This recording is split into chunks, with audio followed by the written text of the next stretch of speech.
Good morning everyone. This is our next video of the online class of class 7th, right? ये आज जो हम chapter start कर रहे हैं, मतलब स्टार्ट तो ये पहले से हो चुका है, ये तो आप लोगों को पता है, ठीक है ना। चैप्टर नंबर 5 है, यहाँ से देखो चैप्टर नंबर 5 है acid basis and salts, right. हमने लास्ट टर्न पे एसिड्स का फ्लो चार्ट पढ़ा था कि एसिड क्या होता है, बेसिस क्या होता है, सोल्ट्स क्या होता है। आज हमें जो टॉपिक उससे आगे का मैं कंटिन्यू कर रही हूँ, उससे आगे का जो हमारा टॉपिक है वो है कि एसिड के हमने inorganic organic acid last video में पढ़े थे। तो लेकिन अब हमें क्या करना है कि स्ट्रॉन्ग एसिड क्या होता है, वीक एसिड क्या होता है, फर्स्ट, ठीक है। Second, organic and inorganic acids क्या होता है, डिटेल पढ़ेंगे। मैंने लास्ट टाइम पे समझाया था, इस बार मैं बुक से आपको बताऊंगी कि क्या चीज़ इंपॉर्टेंट है, ठीक है। अब इसके बाद क्या है, इलेक्ट्रोलाइट्स, कि इलेक्ट्रोलाइट्स क्या होते हैं, ठीक है। और इसके बाद कोरोसिव नेचर क्या होता है, और एसिड रेन क्या होता है। अब मैं आपको एक चीज़ और बता देती हूँ, अब आपकी डेट शीट आने वाली है एग्जाम्स की, यूनिट टेस्ट, ठीक है। उसमें मैं आप लोगों को जो चैप्टर दूंगी वो मैं आपको चैप्टर दूंगी, एक मिनट मैं देख कर बताती हूँ, ठीक है। वेट, इससे जो पहले वाला चैप्टर था वो था आपका हीट वाला ना, हीट एंड टेम्परेचर वाला। तो हीट एंड टेम्परेचर और नेचुरल फाइबर, इसमें से ये दोनों मैंने अभी अभी कराए हैं, है ना। तो मैं आपको पहले इसमें नेचुरल फाइबर वाला एक चैप्टर दूंगी, एक चैप्टर। तो मतलब पहले तो आप इसकी तैयारी करो, फिर मैं देखती हूँ आपकी किस हिसाब से तैयारी होती है, उसके बाद मैं बताऊंगी कि हीट एंड टेम्परेचर भी देना है या नहीं है। अब मैं आपको बता रही हूँ, ओपन बुक सिस्टम वाला टेस्ट होगा, ठीक है। उसके अंदर 30 क्वेश्चन आएंगे, मतलब 30 क्वेश्चन नहीं, 30 नंबर के क्वेश्चन आएंगे। और क्वेश्चन ये नहीं होंगे जो मैंने कॉपी में कराए हैं। हाँ, आपको अगर कॉन्सेप्ट क्लियर है तो आप लोग कर सकते हो, अगर कॉन्सेप्ट क्लियर नहीं है तो आपसे वो पेपर नहीं होगा। अब मैं आपको पैटर्न बताती हूँ, मेरे पेपर का पैटर्न क्या रहेगा। मेरे पेपर का पैटर्न रहेगा, फर्स्ट 10 मार्क्स के आपके 10 MCQs रहेंगे, और वो भी आपके बुक के MCQs नहीं होंगे। इस वजह से आपको कैसे पढ़ना पड़ेगा, क्योंकि मैं लास्ट टाइम पे चैप्टर पढ़ा चुकी हूँ, तो आपको 1 बाय 1 मैं पहले ही बोल चुकी हूँ कि आपको रीड आउट करना है, सबके सब, मतलब एक तरीके से बुक को रीड आउट करना है ना। जैसे करते हैं ना कि चैप्टर समझ आ गया उसके बाद बुक रीड आउट करनी है। अगर आपको बुक का कॉन्सेप्ट क्लियर होगा तो आप उन क्वेश्चंस को आराम से कर लोगे, ठीक है। अब मुझे कोई ये ना बोले कि मैम ये तो क्वेश्चन आपने कराया नहीं है, होगा बुक का ही और होगा मेरा समझाया वही। लेकिन अब आपको मैं देखती हूँ कि आप कितने पढ़ते हो घर पे, इससे पता चलेगा आपको सेल्फ स्टडी करनी आती है या नहीं आती है, आप कर रहे हो या नहीं कर रहे हो, या सिर्फ और सिर्फ वर्क को ही कर रहे हो बस देख देख के जल्दीबाजी में, क्योंकि कॉपी चेक होनी है, ठीक है। मैंने आपको देखो कम से कम 5 और 6 डेज पहले बता दिया, उसके बाद आपकी डेट शीट जब भी आएगी, ठीक है। क्यों बताया, क्योंकि एक तरीके से बता देना चाहिए। अब आप रीड आउट करना स्टार्ट कर दो चैप्टर नंबर 3 और chapter number 4। Chapter number 3 detail से बुक जैसे रीड करता है, पेंसिल लेके बैठो, जो प्रॉब्लम होती है फिर फ़ोन करके पूछो, ऐसे ही डाउट क्लियर होंगे। और क्वेश्चन आंसर्स भी मैं खुद से दूंगी, गिव रीजंस वाले क्वेश्चन भी आएंगे, रीजनिंग के क्वेश्चन भी आएंगे। अब देखते हैं आप लोग कैसे करते हैं, ठीक है। उसमें टाइमिंग का सिस्टम रहेगा कि सपोज 1 घंटे का पेपर है तो 1 घंटे के पेपर ही होगा, उसके 5 मिनट के बाद जिसने मुझे सबमिट कर दिया मैं उसका चेक करके नंबर बता दूंगी। अगर किसी ने मुझे सबमिट नहीं करा 5 मिनट से भी, वो 1 मिनट लेट हो गया, क्योंकि नेट की भी कोई प्रॉब्लम नहीं बोल सकते। व्हाट्सएप पे क्या होता है, वीडियो सेंड करने में तो प्रॉब्लम होती है, मतलब नेट की, एक फ़ोटो शेयर करने में तो प्रॉब्लम नहीं होती है ना। तो वो जल्दी से जल्दी अपना पहले इंतज़ाम करके रखना, ठीक है। और 5 मिनट का टाइम है, करते ही करते सपोज 9 o'clock आपका पेपर स्टार्ट हुआ तो 10 o'clock 10:05 तक मेरे पास आ जाना चाहिए। 10:05 के बाद जिसका भी आएगा मैं उसको रिजेक्ट करूँगी, मैं चेक नहीं करूँगी, और उसकी यूनिट टेस्ट में 0 लिखी जाएगी, ठीक है। ये क्लियर है, क्योंकि साइंस का है, थोड़ा आप लोगों को एक बार रीड आउट करना है, इसलिए मैं आपको पहले ही बता रही हूँ, ठीक है। ये वाली बात समझ आई आप लोगों को, इसलिए सेल्फ स्टडी करनी स्टार्ट कर दो, ठीक है। चलो इसके बाद, और हाँ इसके बाद मैं आपका रिविज़न भी कराऊंगी, लेकिन पहले मैं जल्दी जल्दी ये वाला चैप्टर कंप्लीट कर दूँ, ठीक है ना। थोड़ा सा जितना भी रहता है, तो जितनी जल्दी चैप्टर कंप्लीट होगा उतनी जल्दी मैं आपका रिवीजन कराऊंगी, और वो बुक से रिवीजन होगा, क्योंकि बुकिश पेपर आएगा, बुक के बीच में से पेपर आएगा, तो बुक की लाइन टू लाइन आनी चाहिए। मैं समझाऊंगी, और जिसे कोई भी प्रॉब्लम होगी तो वो फ़ोन करके पूछ सकता है, लेकिन स्कूल टाइम में फ़ोन होगा, यूँ नहीं है कि आप छुट्टी के बाद कर रहे हो या आप रात रात तक कर रहे हो, क्योंकि कुछ बच्चे ऐसे भी करते हैं। ठीक है, क्लियर हुई? अब देखो आज का जो हमारा टॉपिक है वो है strong acids and weak acid क्या होता है। ठीक है, दूसरी बात ऑर्गेनिक और इनऑर्गेनिक एसिड्स क्या होता है। तीसरी बात इलेक्ट्रोलाइट्स क्या होता है, इलेक्ट्रोलाइट्स क्या होता है। एंड नेक्स्ट कोरोसिव नेचर और एसिड रेन क्या होता है। ठीक है, let's take and study one by one. देखो इसके अंदर क्या है, a number of fruits and some of the common food you eat are sour in test. बहुत ज़्यादा नंबर के जितने फ्रूट खाते हो आप, ज़्यादातर खाना खाते हो, वो क्या होता है, सोर, खट्टे होते हैं टेस्ट में। कैसे होता है, सोर इन टेस्ट, खट्टे होते हैं टेस्ट में। ठीक है, अब all citrus fruits contain citric acid. मैंने आपको बताया था सिट्रस फ्रूट्स का मतलब क्या होता है, सिट्रस का मतलब होता है ऑरेंज टाइप। ऑरेंज टाइप का मतलब क्या है, सिट्रिक एसिड, है ना। सिट्रिक एसिड उनके अंदर प्रेजेंट होता है जितने भी सिट्रस फ्रूट्स होते हैं। अब फर्मेंटेड मिल्क है ना, curd product produce lactic acid. Lactic acid दूध के अंदर प्रेजेंट होता है या फिर दूध से बनी हुई चीज़ों के अंदर प्रेजेंट होता है। ठीक है, यहाँ पे कहीं पे भी आ जाए कि दूध के अंदर शुगर कौन सी है, तो लैक्टिक एसिड प्रेजेंट है, तो शुगर कौन सी होगी, लैक्टोज। ठीक है, शुगर के लिए हम क्या वर्ड यूज़ करते हैं लास्ट में किसी वर्ड के, OSE, ओज। ठीक है, ये बात समझ आई आप लोगों को। Lactic acid present in a milk and उसको हम क्या बोलते हैं, लैक्टोज। ठीक है, अब the sour taste of vinegar is due to the acetic acid. अब बहुत सारे टाइप के एसिटिक एसिड होते हैं। मैंने आपको कहा था कुछ खाने वाले होते हैं, कुछ हम खाते हैं और कुछ को हम नहीं खाते हैं। जो हमारा विनेगर होता है जिसको बोलते हैं सिरका। ठीक है, सिरके के अंदर क्या होता है, सिरके के अंदर एसिटिक एसिड प्रेजेंट होता है। और ये क्योंकि देखो अगर हम एसिड्स खाएंगे तो वो एसिड स्ट्रॉन्ग होंगे कि वीक होंगे, वीक ही तो होंगे, जब भी तो हमारी बॉडी के ऊपर इफेक्ट नहीं पहुंचा रहे होंगे, है ना। तो अब देखो the sour taste of the vinegar is due to the acidic acid, while amla is a source of ascorbic acid। जो आंवला होता है ना, आंवला जिसको बोलते हैं, उसके अंदर कौन सा एसिड प्रेजेंट रहता है, एस्कॉर्बिक एसिड। ये बहुत इंपॉर्टेंट है जो कि जनरल मतलब एक तरीके से जनरल नॉलेज के पॉइंट ऑफ व्यू से भी बहुत ज़्यादा इंपॉर्टेंट है। अभी मैंने आपको कई सारे एसिड्स के नाम बताए हैं। जब रिवाइज करना हो ना, याद करना हो, तो बैठे बैठे अगर बोर हो गए बुक से, तो बुक हेड डाउन करके लेट जाओ और फिर अपने माइंड में देखो आज हमने क्या क्या पढ़ा पूरे दिन में, तो ऐसे बहुत जल्दी याद होता है। और यूँ भी नहीं है कि आप सारे दिन ही बुक खोल के बैठे। Some of the natural occurring acids are given below. कुछ एसिड्स के नाम भी हैं जो मैंने आपको बता दिए। अब some of the natural occurring acids के क्या है, एक तरीके से एसिड क्या होते हैं, ऑर्गेनिक कंपाउंड्स या फिर आप बोल सकते हो केमिकल कंपाउंड्स। क्या होता है, एसिड्स केमिकल कंपाउंड्स होते हैं which are sour in test. जब मैंने आपको फ्लो चार्ट के थ्रू बताया था तो मैंने बताया था acids are sour in test. सोर और बीटर में डिफरेंस भी बताया था, है ना। सोर का मतलब खट्टा, बीटर का मतलब कड़वा। ठीक है, ये बात समझ आई। जो सोर इन टेस्ट होते हैं, तो मटीरियल कंटेनिंग एसिड, जो किसी सब्सटेंसेस के अंदर एसिड प्रेजेंट हो, वो भी ज़्यादा अमाउंट में, तो हम उसको क्या बोलेंगे, एसिडिक सब्सटेंस। यानी कि किसी भी चीज़ के अंदर अगर एसिड प्रेजेंट है तो हम उसे क्या बोलते हैं नॉर्मली, कि ये तो एसिड इसके अंदर प्रेजेंट है, ये तो एसिड वाला सब्सटेंस हो गया, एसिड वाली चीज़ हो गई, तो क्या है वो, एसिडिक सब्सटेंस, एसिड का acidic substance. All acid contain hydrogen atom.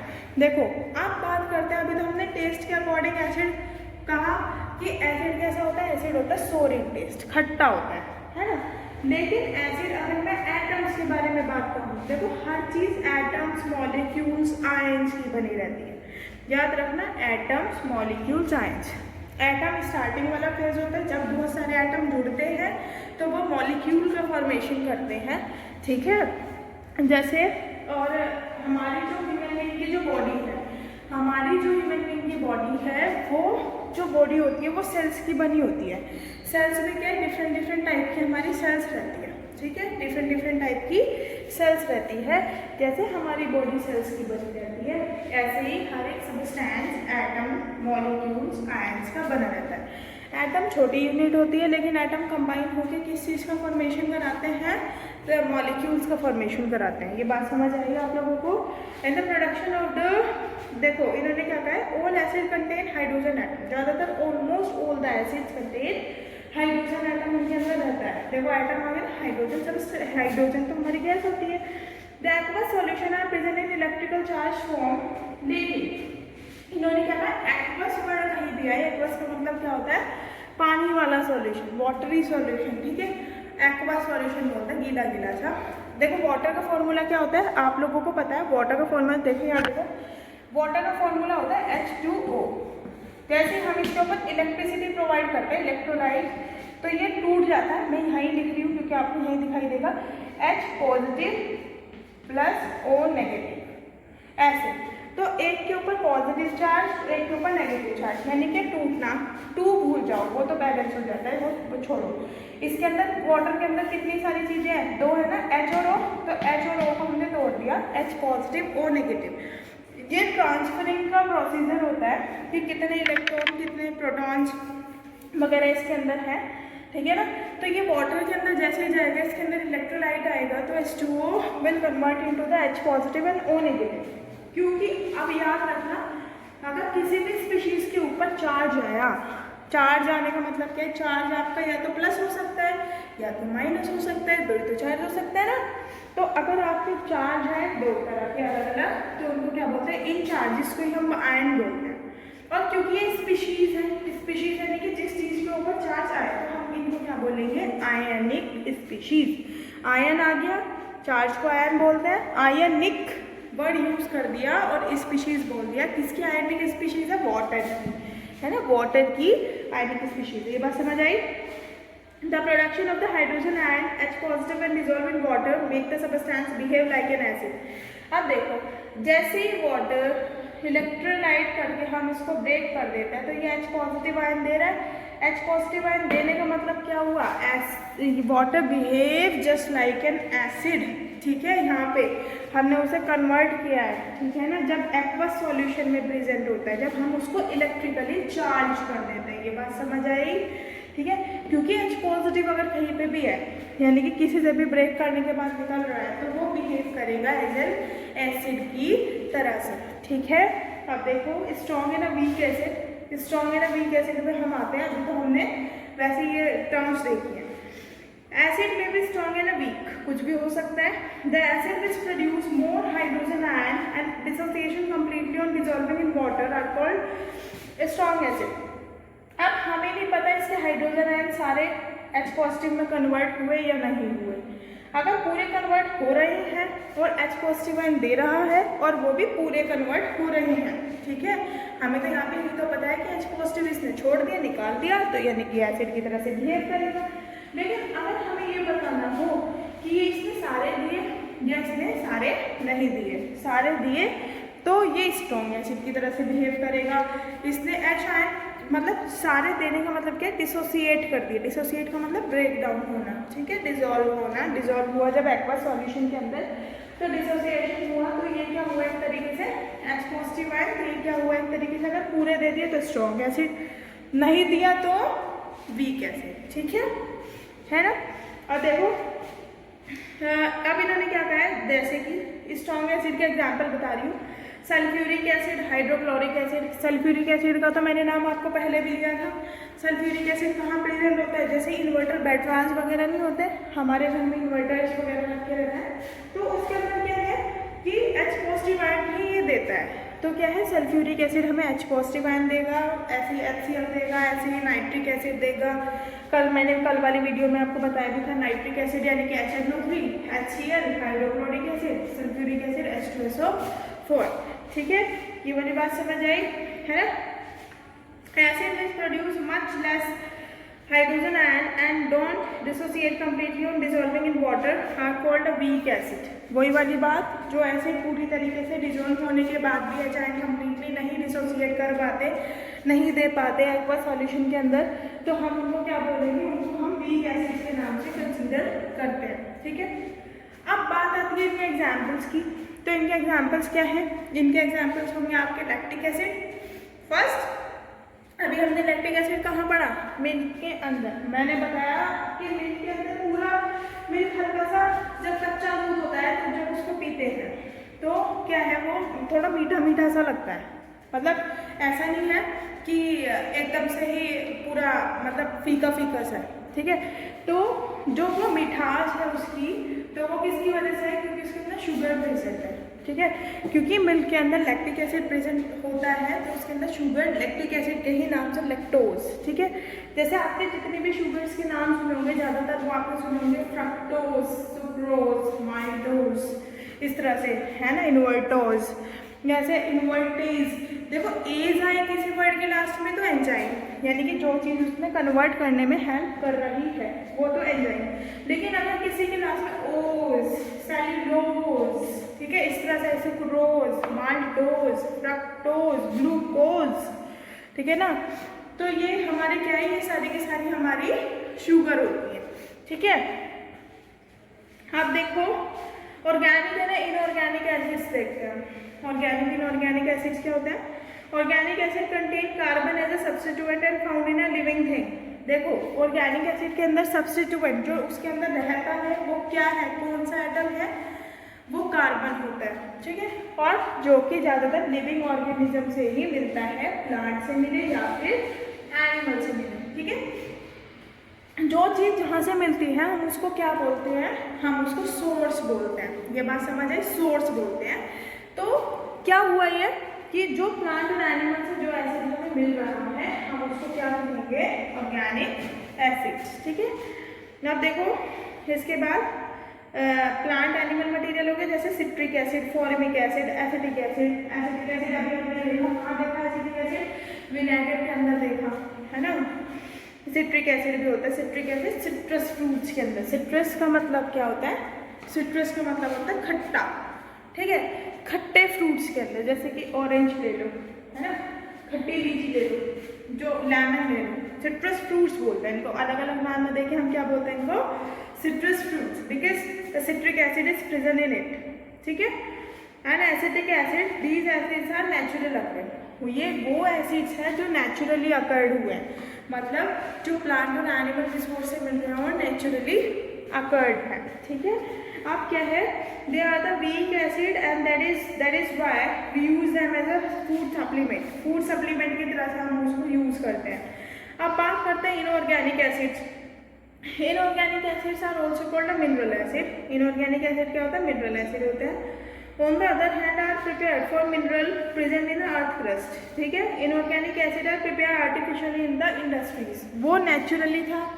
तो ये वाले एसिड क्या होंगे, ये हमारे इसके जस्ट अपोजिट होंगे ना, वो ये सिंथेटिकली सिंथेसाइज्ड करे जाते हैं। Sulphuric acid, nitric acid, and you use some of these acid in the chemistry lab. Chemistry labs वगैरह में भी यूज किए जाते हैं ये फॉर सेवरल रिएक्शंस। अब कोरोजन हम यही ले लेते हैं। देखो they are the strong acid and so need to be handled with care and they should not be tasted और even touched with the hand as they are extremely corrosive. Acids की property, जब मैंने कल आपको flow chart पढ़ाया था तो मैंने बोला था कि जो एसिड होते हैं वो कोरोसिव इन नेचर होता है एंड द टेस्ट इज सोर, खट्टा होता है। और कोरोजन मैंने बताया था जैसे जंग बना अपीयरेंस नहीं होता कि इनके ऊपर जंग लग जाता है। और मैंने ये भी बताया था कि लोहे के लिए हम पर्टिकुलर जंग को हम रस्ट वर्ड यूज करते हैं, ये मैं बता चुकी हूँ, ठीक है, ये कंप्लीट हो चुका है। अब हम इससे आगे देखते हैं इलेक्ट्रोलाइट्स क्या होता है। इलेक्ट्रोलाइट्स क्या है, acid on dissolving in water dissociation into the cation and anion and their solution conduct electricity and hence behaves as like a catalyst। इन्होंने क्या कहा है, जब भी हम किसी सब्सटेंस को अगर किसी एक्वस सॉल्यूशन में इलेक्ट्रिसिटी प्रोवाइड करे, एक्वस सॉल्यूशन को समझ आ गया होगा, कोई भी लिक्विड सॉल्यूशन सपोज वाटर या कुछ भी, ठीक है, उसके अंदर अगर हम ट्रांसफर करते हैं किसी भी सब्सटेंस को और इलेक्ट्रिसिटी के थ्रू हम उसे डिसोसिएट कर देते हैं, जैसे हमने वाटर को डिसोसिएट करा H आयन में और O आयन में, है ना। तो इसमें क्या है, कैटायन एनायन हो जाता है। अगर हमें इन्हें अलग अलग नहीं बोलना तो हम चार्ज आ गया ना, चार्ज स्पीशीज आयनिक स्पीशीज होती है, ठीक है, आयन्स वाली। और अगर इसके ऊपर चार्ज आया तो इसका ही नाम क्या होता है, कैटायन एनायन में बोल देता है। कैटायन के लिए नेगेटिव चार्ज आता है, एनायन को हम पॉजिटिव चार्ज वाला बोलते हैं, ठीक है। इन्होंने इसी के ही नाम बोल दिया कैटायन और एनायन का, ठीक है। तो अगर कोई भी स्पीशीज है, अगर वो पानी के अंदर जाके डिसोसिएट हो रही है तो वो इलेक्ट्रिसिटी को कंडक्ट करेगी। इलेक्ट्रिसिटी अगर उसके अंदर कंडक्ट हो रही है तो वो बिहेव करेगा एज एन इलेक्ट्रोलाइट की तरह से, ठीक है। तो ये सारी चीज़ें इसके अंदर है। मैं एक बार इसकी डेफिनेशन रीड आउट कर रही हूँ। Acid on dissolving in water dissociate into the cation and anion and their solution conduct electricity and hence they behave just like an electrolyte. ठीक है, कि वो अब बिहेव करेंगे, स्ट्रॉन्ग एसिड जो है वो डिसोसिएट जब हो जाता है बस सॉल्यूशन के अंदर, तो वो कंडक्ट करते हैं इलेक्ट्रिसिटी को, और उनको हम क्या बोलते हैं, जो कंडक्ट करते हैं सब्सटेंसेस इलेक्ट्रोलाइट को, वो इलेक्ट्रिसिटी को, उनको हम क्या बोलते हैं, इलेक्ट्रोलाइट्स। ये बात समझ आई आज की। अब इसके बाद आज हम स्टडी कर रहे हैं जो आप इसका लास्ट टॉपिक है, that is acid rain. Acid rain क्या होता है? The large accumulation of the pollutant. Pollutant क्या होता है? ये वाली बात है, पॉल्यूशन जिसके थ्रू कोज होता है उसको हम पॉल्यूटेंट बोलते हैं। ठीक है, पॉल्यूशन का जो कारण है उसको हम पॉल्यूटेंट बोलते हैं, like sulphur dioxide, carbon dioxide, nitrogen dioxide, ऐसे ही बहुत सारे डाइऑक्साइड्स वाले सब्सटेंसेस होते हैं। डाई का मतलब टू, ऑक्साइड का मतलब ओ, है ना, sulphur dioxide, sulphur for the S and the dioxide for the O2। ठीक है, डाइऑक्साइड कहीं भी आए तो O2 मीन्स होता है। जब ये कई सारे पॉल्यूटेंट होते हैं जो पॉल्यूशन कॉज करने वाले सब्सटेंसेस होते हैं, वो एक्यूमुलेट हो जाते हैं, इकट्ठे हो जाते हैं हमारे इन्वायरमेंट के अंदर, जैसे कि sulphur dioxide, carbon dioxide, nitrogen dioxide in atmosphere, dissolve in the moisture of a cloud forming a acid. Dissolve हो जाता है, वहाँ पे मॉइस्चर मिलता है ना इसको इन्वायरमेंट के अंदर, क्लाउड के अंदर। ठीक है ना, क्लाउड के अंदर वहाँ पानी भी होता है और भी बहुत सारी चीज़ें होती है। तो ये जाके जब डिजोल्व होते हैं तो डिजोल्व होने के बाद ये सल्फ्यूरिक और सल्फ्यूरस एसिड का फॉर्मेशन कराते हैं। सल्फ्यूरिक एसिड तो आपको पता ही है H2SO4, लेकिन उसका ही जो थोड़ा सा कॉम्बिनेशन रहता है, मतलब उसकी स्ट्रक्चर में थोड़ा चेंजेस हो जाता है, उसको सल्फ्यूरस एसिड बोलते हैं। ठीक है, बस याद रखो मॉइस्चर के साथ जो हमारे क्लाउड वाले मॉइस्चर पानी होता है उसके साथ कंबाइन होकर वो क्या करता है, ये वाले जो पॉल्यूटेंट होते हैं ये एसिड्स का फॉर्मेशन कर लेते हैं, और फिर फाइनली अल्टीमेट जब रेन होगी तो वो नीचे पड़ेगी ज़मीन पे। नीचे क्या है, इंसान है, प्लांट्स हैं, एनिमल्स हैं, और जब एसिड ऊपर से गिर रहा है तो कहीं ना कहीं वो एसिड एलर्जी भी तो कोज करेगा। हाँ, वो इतना हार्म वाला एसिड नहीं है, हाँ, लेकिन उसके थ्रू इवन कैंसर तक हो सकता है। कैंसर, स्किन कैंसर, एलर्जी, आँखों का खराब होना, स्नो ब्लाइंडनेस, नाइट ब्लाइंडनेस, तो ये तो, और जितने भी अच्छी अच्छी बिल्डिंग्स अगर देखो, ऊपर से बिल्डिंग के ऊपर एसिड गिरेगा रेन की फॉर्म में, चाहे वो कितने ही pH का हो, एसिड को हम pH में इंडिकेट करते हैं। ठीक है, तो वो कहीं ना कहीं उस सुंदर बिल्डिंग की जो ब्यूटीफुलनेस, उसकी ब्यूटी है, उसको वो ख़त्म करेगा ना, थोड़ा कम करेगा, तो इसका बहुत ज़्यादा इफेक्ट रहता है। ठीक है, जैसे sulphurous acid, nitric, nitrous acid and the carbonic acid and the first shower of the rain in a highly polluted and thus has high and a concentrated which harms the plant, animal and a building. This is known as a acid rain. ये बात समझ आई? Acid rain की तरह से जब वो rain हो जाएगी, मतलब वहाँ पे रिएक्शन हो गई, कहने का मतलब है रिएक्शन हो गई हमारे इन्वायरमेंट के अंदर, और जैसे रिएक्शन हो गई तो वो कहीं ना कहीं डिजीज कॉज कर ही रही है। ठीक है, ये बात समझ आई आप लोगों को? ठीक है ना, आज के लिए इतना ही। नेक्स्ट वीडियो में हम इससे आगे का टॉपिक लेंगे जो इसके कुछ एडवांटेज डिसएडवांटेजेस है। ठीक है, किसी ने अपनी लास्ट वीडियो नहीं देखी है देख लो, और मैंने टेस्ट का आपको बता ही दिया है, यूनिट टेस्ट है ना, उसकी प्रिपरेशन करनी स्टार्ट करो। मैं आपको रिवीजन कराऊंगी उसका एक बार, लेकिन खुद से भी करने की कोशिश करो। ठीक है, जब ये चैप्टर खत्म हो जाएगा उसके बाद मैं आपका रिवीजन कराऊंगी। राइट, आज के लिए इतना ही। Thank you.